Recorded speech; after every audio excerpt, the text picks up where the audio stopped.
तुम्हें नमन, भारत की माटी की शान है तुम्हें नमन, हे कारगिल के वीर जवान है तुम्हें नमन। आओ झुककर सलाम करें उनको जिनके हिस्से में ये मुकाम आता है, आओ झुककर सलाम करें उनको जिनके हिस्से में ये मुकाम आता है। खुश नसीब होता है वो खून जो देश के काम आता है। With this, a very fanatic morning to all present here. Honorable Principal Sir, respected teachers and all my dear friends.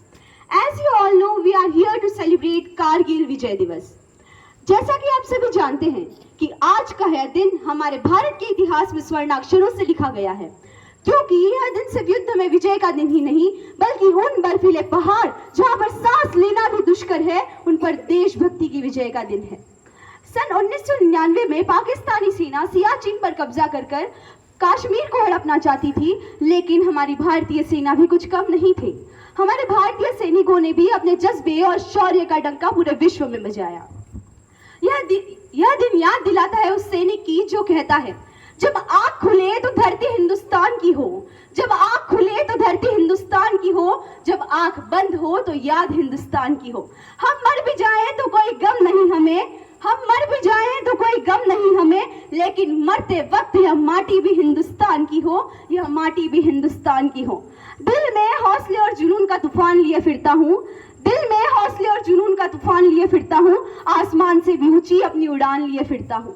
वक्त क्या आजमाएगा मेरे जोश और जुनून को, मैं तो मुट्ठी में अपनी जान लिए फिरता हूँ, मैं तो मुट्ठी में अपनी जान लिए फिरता हूँ।